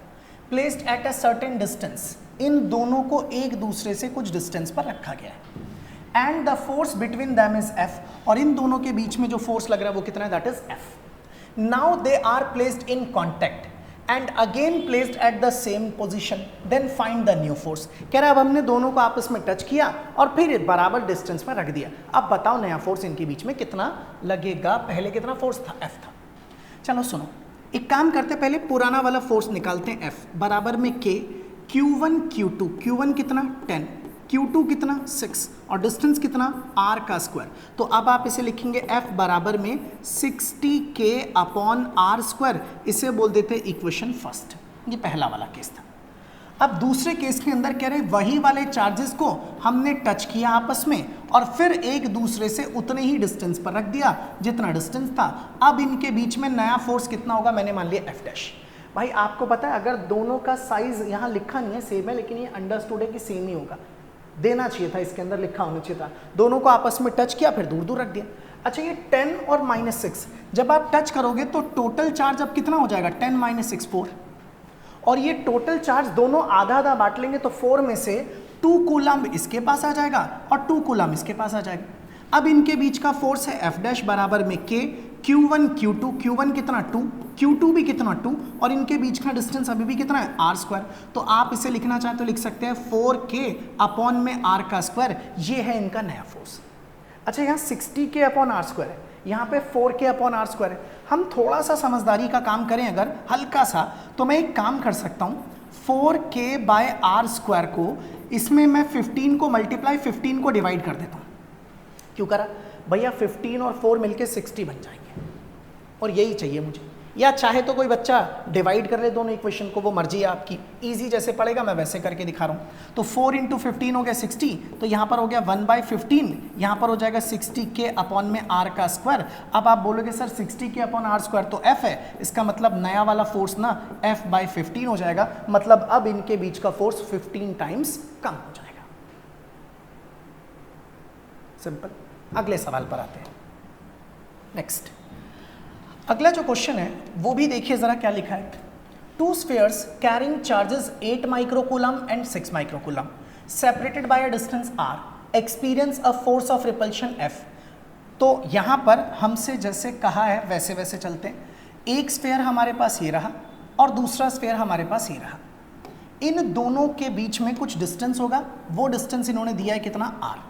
दोनों के पास कुछ ना कुछ चार्ज था, एक के पास चार्ज है 8 माइक्रोकूलम का और एक के पास चार्ज है प्लस का 6 माइक्रोकूलम का, दोनों पॉजिटिव है, और फोर्स F है इनके बीच में। तो एक बारी पहले इनका फोर्स लिखते हैं। तो F बराबर में हो जाएगा K Q1 Q2, तो Q1 है 8 माइक्रोकूलम, Q2 है 6 माइक्रोकूलम और डिस्टेंस है इनके बीच का r, तो ये हो गया r स्क्वायर। तो F बराबर में हो जाएगा K 8 × 6 48, तो यहाँ लिखेंगे 48 K और साथ में म्यू स्क्वायर अपॉन में r का स्क्वायर, ये रहने देते हैं फर्स्ट पहला। अब दूसरे वाले केस में इन्होंने क्या कहा, when -2 माइक्रोकूलम चार्ज, कह रहा है अगर मैं -2 microcoulomb charge is given to both the sphere without changing their positions, कह रहा है ये चार्जेस जहां है वहीं रहने देते हैं, इसको भी -2 माइक्रोकूलम दे देते हैं, इसको भी। भाई अगर इसको 8 को -2 कूलम चार्ज दोगे, -2 माइक्रोकूलम, तो टोटल 8 - 2, अब नया चार्ज कितना बचेगा 6 माइक्रोकूलम। इस 6 माइक्रोकूलम को -2 दोगे तो इसके पास अब नया चार्ज कितना बचेगा 4 माइक्रोकूलम। तो कह रहे बताइए कि अब डिस्टेंस नहीं चेंज किया, the repulsive force between the spheres will become, कह रहा है अब इनके बीच में कितना रिपल्सिव फोर्स लगेगा, पता नहीं कितना लगेगा, मान लेते हैं कितना लगेगा F डैश। फॉर्मूला हमारे पास F का क्या होता है K Q1 Q2, अब की बार Q1 कितना है 6 माइक्रोकूलम, Q2 कितना है 4 माइक्रोकूलम और इनके बीच का डिस्टेंस अभी भी सेम है, दैट इज r स्क्वायर। तो आप इसे लिख सकते हैं F डैश बराबर में 6 × 4 24 K म्यू स्क्वायर अपॉन में r का स्क्वायर, ये है इक्वेशन नंबर 2। और आप अगर दोनों को कंपेयर करें फ्रॉम फर्स्ट एंड सेकंड तो आपको ये दिखेगा कि यार यहाँ पे 48 है, यहाँ पे 24 है, मतलब ये वाला फोर्स उसका डबल है। इट मीन्स दैट कि आप कह सकते हैं कि F डैश जो है वो F का आधा हो जाएगा, यानी कि यहाँ 24 है, ये 48 है, तो F डैश जो है वो F का हाफ है, तो इसलिए F dash is equal to F/2। अब आते हैं नेक्स्ट क्वेश्चन पर। Two small conducting sphere of equal radius have charge 10 microcoulomb and minus 20 microcoulomb respectively and placed at a distance r from each other. कह रहे हमारे पास दो छोटे छोटे स्फीयर्स हैं. मान लीजिए ये रहा आपके पास पहला एक स्फीयर, ये फर्स्ट स्फीयर, और ऐसे ही दूसरा स्फीयर ये रहा हमारे पास. इनमें से एक के पास है 10 माइक्रोकूलम का चार्ज, वो भी पॉजिटिव, और दूसरे के पास है माइनस का 20 माइक्रोकूलम का चार्ज. और इन दोनों को एक दूसरे से कितने डिस्टेंस पर रखा गया? r डिस्टेंस पर from each other. They experience force F1. अभी इनके बीच में फोर्स कितना है? F1. If they brought in contact and separated to the same distance, कह रहे दोनों को कॉन्टैक्ट में लाए और फिर सेम डिस्टेंस पर वापस रख दिया. दे एक्सपीरियंस फोर्स F2. कह रहा है ऐसा करने पर अब इनके बीच में जो नया फोर्स लगा वो वाला फोर्स कितना हो गया? F2. Then find the ratio of F1 to F2. तो आपको F1 F2 का रेशियो निकालना.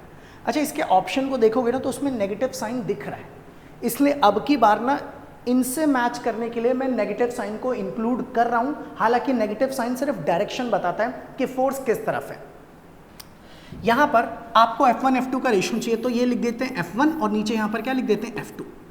F1 का formula K Q1 Q2. Q1 कितना भाई? 10 माइक्रोकूलम, और Q2 कितना? माइनस का 20 माइक्रोकूलम, और इनके बीच का डिस्टेंस कितना है? r का स्क्वायर अपॉन में. रेशियो निकालना है ना, इसलिए F1 अपॉन F2 रख रहा हूं.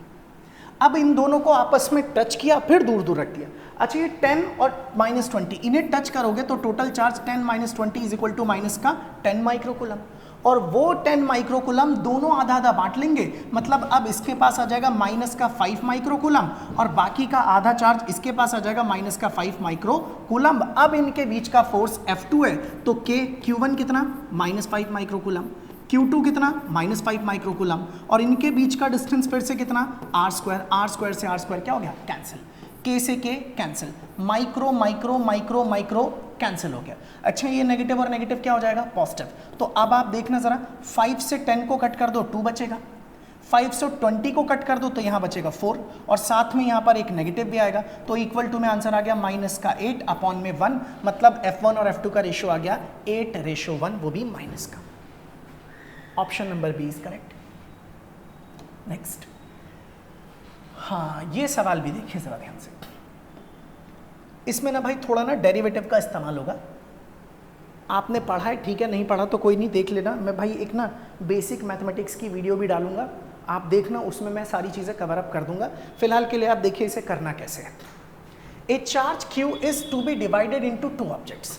कह रहा है भाई आपके पास कोई एक चार्ज है Q और आपको उसे 2 ऑब्जेक्ट्स में डिवाइड करना है, ठीक है. What should be the values of the charges on the 2 objects so that the net force, so that the force between the object can be maximum. कह रहा है दोनों ऑब्जेक्ट पर कितना कितना चार्ज रखूं. चलो मान लेते हैं एक ऑब्जेक्ट को चार्ज Q दे देते हैं, तो बाकी का जो बचा हुआ चार्ज होगा वो किसको देते हैं? दूसरे को, ताकि इनके बीच में जो फोर्स लगे वो मैक्सिमम. सपोज कर लीजिए ये रहा पहला ऑब्जेक्ट, ये रहा दूसरा ऑब्जेक्ट, और अब इन दोनों के बीच का डिस्टेंस कितना मान लेते हैं? r. और आप ये चाहते हैं कि इनके बीच में जो फोर्स लगे वो फोर्स कैसा लगे? मैक्सिमम. देखते हैं जरा. तो मैं एक काम करता हूं, फोर्स निकालता हूं. पहले फोर्स तो पता करें कितना लगेगा. तो हम जानते हैं F बराबर में होता है K Q1 Q2. तो Q1 कितना है? Q, और Q2 कितना है? Q माइनस Q, और इनके बीच का डिस्टेंस कुछ मान लेते हैं, चलो r मान लिया, तो ये रहा r का स्क्वायर. तो आप इसे लिखेंगे F बराबर में K, इस Q को अंदर मल्टीप्लाई करेंगे तो Q और माइनस में क्या हो जाएगा? Q का स्क्वायर, और अपॉन में हो जाएगा r का स्क्वायर. ये इन दोनों के बीच का फोर्स निकल करके आ गया हमारे पास. अब ना हमें फोर्स नहीं, हमें मैक्सिमम फोर्स चाहिए कि कब मैक्सिमम होगा. तो याद रखना भाई, मैक्सिमम वैल्यू निकालने के लिए कुछ स्टेप्स होते हैं, वो स्टेप फॉलो कर रहा हूं. पहला स्टेप, आप जिसकी भी मैक्सिमम या मिनिमम वैल्यू निकालना चाहते हैं उसका डेरिवेटिव करिए. दूसरा स्टेप, उस डेरिवेटिव को 0 के इक्वल रखिए, और वहां से आपको पता लग जाएगा कि कब इस फोर्स की वैल्यू मैक्सिमम है या फिर कब इस फोर्स की वैल्यू मिनिमम है. तो मैं एक काम करता हूं, इसका डेरिवेटिव करता हूं. इसके लिए मैंने इसको लिख दिया dF अपॉन में आ जाएगा dQ, बराबर में यहां पे भी लिख दिया d अपॉन में दिस इज dQ, और ब्रैकेट में आपके पास बचेगा K अपॉन r स्क्वायर. यहां पर आ जाएगा Q माइनस में Q का स्क्वायर, और ब्रैकेट क्लोज. नेक्स्ट स्टेप के अंदर आप इसमें से देखें तो भाई k/r² कांस्टेंट है, बाहर आ जाएगा। अब आपको डेरिवेटिव करना पड़ेगा सिर्फ और सिर्फ किसका, QQ माइनस में Q का स्क्वायर। तो अगर आप इसको ऐसे लिखते हैं कि dF/dQ एज इट इज रहने दो, k/r का स्क्वायर बाहर आ जाएगा। अब ये दो चीजें माइनस में, दोनों का डेरिवेटिव अलग अलग, इसका डेरिवेटिव करोगे तो कैपिटल Q कांस्टेंट है इसलिए वो बाहर आ जाएगा और स्मॉल q का डेरिवेटिव करना पड़ेगा, और वो स्मॉल q का डेरिवेटिव होता है 1। और इस q स्क्वायर का डेरिवेटिव करोगे तो वो हो जाएगा माइनस का 2q आ जाएगा यहां पर, ये डेरिवेटिव है भाई। और यहां के बाद से फाइनली आप इसे लिखेंगे k/r का स्क्वायर ब्रैकेट में q माइनस में 2q। इस तरीके से ये हमने इसको एक बार डेरिवेटिव इसका निकाल लिया। अब इसके मैक्सिमम वैल्यू के लिए यहां लिख देता हूं फॉर मैक्सिमम वैल्यू, वैसे मैक्सिमम मिनिमम दोनों ही के लिए हम यही काम करते हैं कि जो भी डेरिवेटिव आया है उसे 0 के इक्वल पुट कर देते हैं। तो आपने ये निकाला डेरिवेटिव, रख दीजिए इसको 0 के इक्वल, k/r का स्क्वायर ब्रैकेट में q माइनस में 2q बराबर में आ जाएगा 0, और ये k/r स्क्वायर नीचे चला गया तो q माइनस 2q बराबर में 0, और यहां से स्मॉल q निकालोगे तो वो आ जाएगा कैपिटल Q/2। इसका मतलब ये हुआ कि इसके पास जो चार्ज होना चाहिए वो टोटल चार्ज का आधा इसको मिलना चाहिए, तो बाकी का आधा उसे। तो इसको ना आप एक इंपॉर्टेंट रिजल्ट की तरह ही याद कर लो कि जब कभी भी किसी भी बॉडी के ऊपर अगर कोई चार्ज है और आप उसके दो टुकड़े करते हैं जिसमें से कुछ चार्ज पहली बॉडी को मिले और कुछ चार्ज दूसरी बॉडी को, तब उन दोनों के बीच में फोर्स मैक्सिमम तब होगा जब टोटल चार्ज दोनों में आधा आधा बांट दिया जाएगा। मतलब इसका आधा चार्ज Q/2 इसको दे दो और बाकी का आधा Q/2 इसको दे दो, तब इनके बीच का फोर्स जो होगा वो कैसा होगा, मैक्सिमम होगा। ठीक है, अब यहां पर ना हम इस रिजल्ट को डायरेक्टली इस्तेमाल कर सकते हैं। देखिएगा ध्यान से, ये देखो जेईई मेंस का 2021 का ही क्वेश्चन है ये वाला। A certain charge Q is divided into 2 parts small q and q minus q। कह रहे हमारे पास कोई चार्ज Q था, इसको 2 पार्ट्स में डिवाइड किया गया, एक स्मॉल q और दूसरा वाला है q माइनस में small q। How should the charge q and small q be divided so that q and q minus q placed at a certain distance apart experience maximum electrostatic repulsion, कि इनके बीच में जो force लगे, repulsive force, वो कैसा लगे, maximum. तो आपको पता है सर ऐसे होने के लिए आपको ये वाला चार्ज इसका कैसा रखना पड़ेगा, आधा, और वो भी कैसा होना चाहिए, आधा। तो ये रिजल्ट आ गया, लेकिन इसको लिखा ऐसे गया है, इसके नीचे 1 रख के क्रॉस मल्टीप्लाई करो तो q इज इक्वल टू कितना आ जाएगा, 2q। Option number A is correct. एक ये वाला सवाल देखिए, इसके अंदर क्या बोला हुआ है, 10 microcoulomb charge is divided into 2 parts, यानी कि 10 माइक्रोकूलम का चार्ज है, 2 पार्ट्स में डिवाइड किया गया और प्लेस्ड एट 1 सेंटीमीटर डिस्टेंस, एक दूसरे से 1 सेंटीमीटर के डिस्टेंस पर रखा गया, so that the repulsive force between them is maximum, ताकि उनके बीच में फोर्स कैसा लगे, maximum. The charge of the 2 parts are, तो भैया 10 में से आधा आधा तो बटेगा, 5 माइक्रोकूलम और ये वाला 5 माइक्रोकूलम, तो आपका आंसर क्या होगा, ऑप्शन नंबर बी हो जाएगा, ऑप्शन बी, आधा आधा। मैंने बताया था, ये रिजल्ट की तरह याद रखो, और ये भी देखो 2023 का ही क्वेश्चन है जेईई मेंस का। नेक्स्ट, बस अब 1-2 सवाल और बाकी हैं, फिर ये जल्दी खत्म करते हैं इसको। 2 identical conducting spheres P and S with charge Q on each repel each other with a force of 16 Newton. ये कह रहे हैं हमारे पास 2 आइडेंटिकल स्फेरिकल कंडक्टर्स हैं। एक मिनट रुकिए जरा,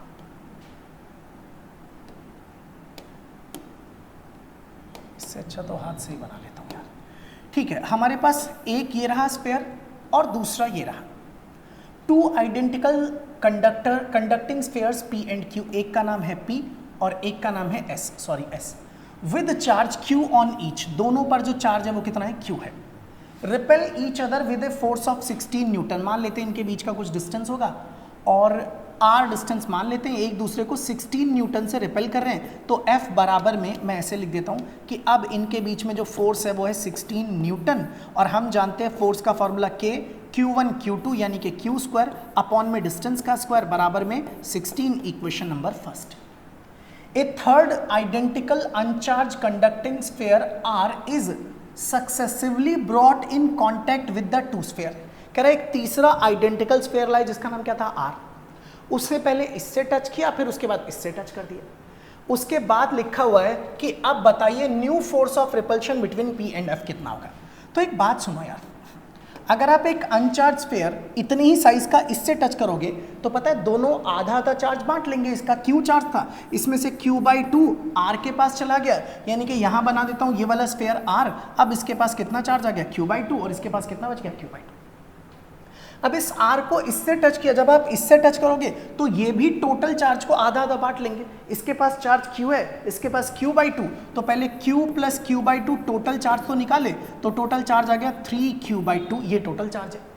और उसमें से आधा ये लेगा आधा ये लेगा, तो 3q/2 का आधा कितना हो जाएगा 3q/4। अब पूछ रहे हैं नया फोर्स बताइए। लो जी, नया फोर्स मान लेते हैं F डैश है, उसका फॉर्मूला हो जाएगा K Q1 Q2, Q1 कितना है q/2 और Q2 कितना है 3q/4 और अपॉन में डिस्टेंस कितना है r का स्क्वायर। तो आप इसे लिखेंगे तो 3 की जगह 3 यहाँ नीचे लिख देते हैं अलग से, तो 3 आ जाएगा बाहर, 4 × 2 8 हो जाएगा, ब्रैकेट में बचेगा k/2 अपॉन में r का स्क्वायर। तो फाइनली आप लिख पाएंगे F डैश बराबर में 3/8 और ये जो है k/2 अपॉन r² इज 16, तो इंटू में आ जाएगा 16, 8 से इसको कट किया 2, तो 3 × 2 कितना हो गया 6 Newton. Option number B is correct.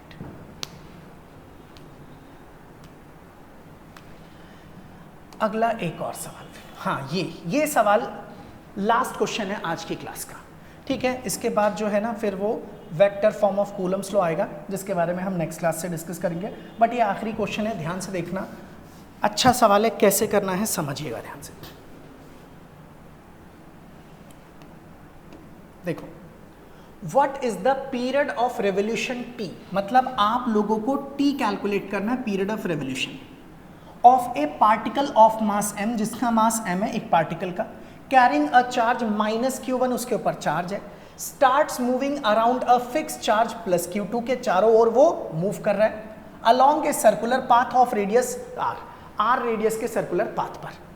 चलो देखते हैं, एक काम करते हैं, एक डायग्राम बनाते हैं इसको समझने के लिए। सपोज कर लीजिए ये रहा आपके पास आपका एक सर्कुलर पाथ इस तरीके से, और हमसे जो कहा गया उसके हिसाब से चलते हैं कि यहाँ सेंटर पर एक चार्ज पार्टिकल रखा है जिसके ऊपर जो चार्ज है वो Q2 है, वो भी प्लस का, और एक चार्ज पार्टिकल है जो है माइनस का Q1 जो कि यहाँ पर है, इसका मास कितना है m, इसका m मास है।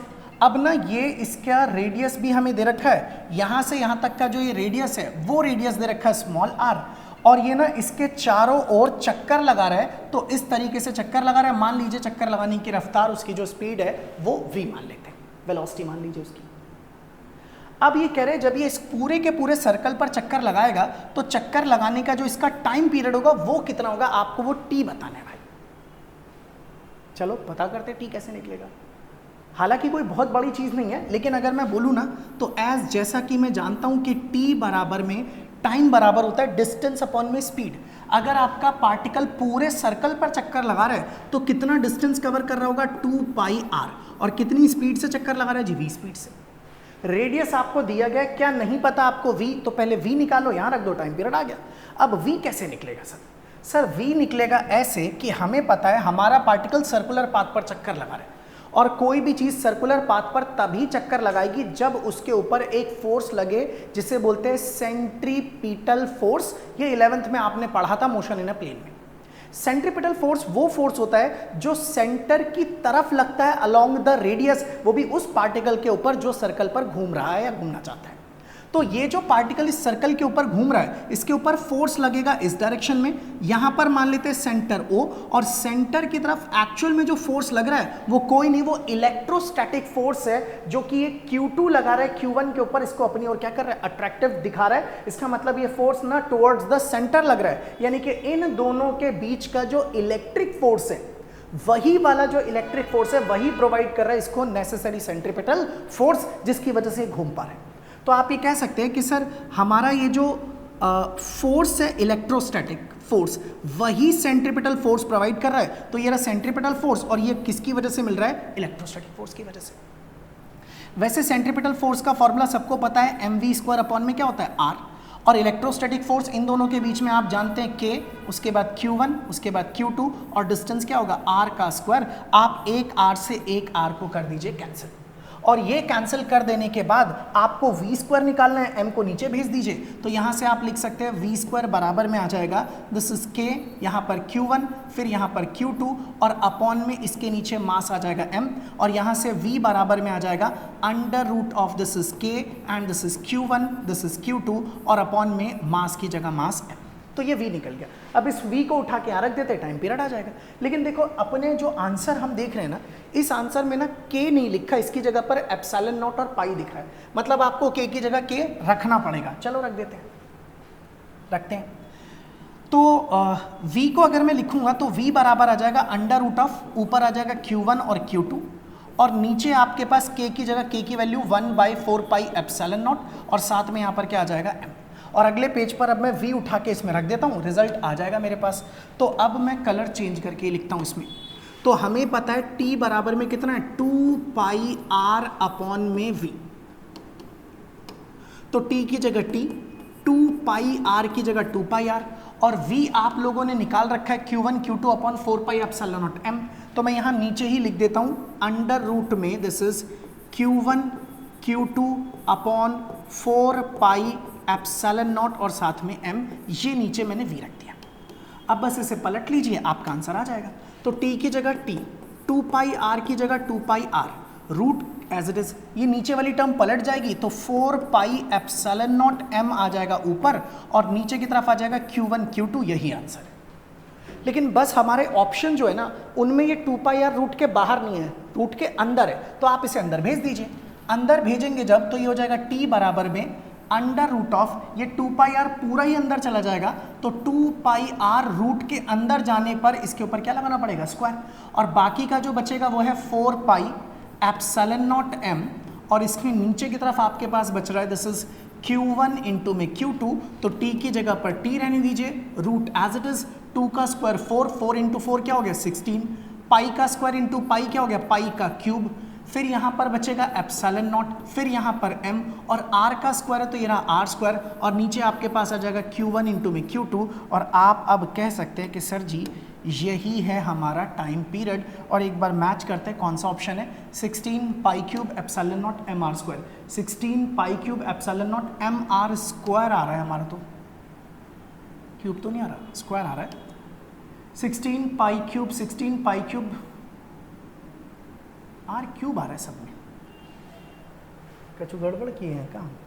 अरे हाँ यार, एक गड़बड़ कर दी मैंने, और गड़बड़ ये कर दी कि यहाँ पे एक आर कटने के बाद एक आर बचेगा, फिर यहाँ आर बचेगा, फिर यहाँ आर बचेगा और फिर यहाँ पर भी तो एम के साथ यहाँ भी आर रहेगा, एम के साथ यहाँ भी आर रहेगा, एम के साथ यहाँ पर भी आर रहेगा। और जब ये 2 पाई आर स्क्वायर, ये आर का स्क्वायर और ये आर, ये दोनों जब मल्टीप्लाई होंगे तब यहाँ पर बनेगा आर का क्यूब। तो अब हम अपना आंसर देखते हैं, 16 pi cube epsilon naught m r cube, 16 pi cube epsilon naught m r cube और नीचे आएगा q1 q2, तो नीचे आ रहा है q1 q2, 16 pi cube epsilon naught m r cube q1 q2, option number 3 ये सही है भाई। तो ठीक है, अभी कहानी ख़त्म हुई नहीं है, हालांकि और भी चीज़ें जैसे कि कूलम्स लॉ की वेक्टर फॉर्म है जो कि हम अगली क्लास में करेंगे, नेक्स्ट क्लास के अंदर। और आज की क्लास में मैंने जो कुछ भी पढ़ाया इसका PDF फॉर्मेट अगर आपको चाहिए तो मुझे कमेंट कर देना, मैं आपको बता दूंगा ये कहाँ से मिलेगा, लिंक प्रोवाइड कर दूंगा।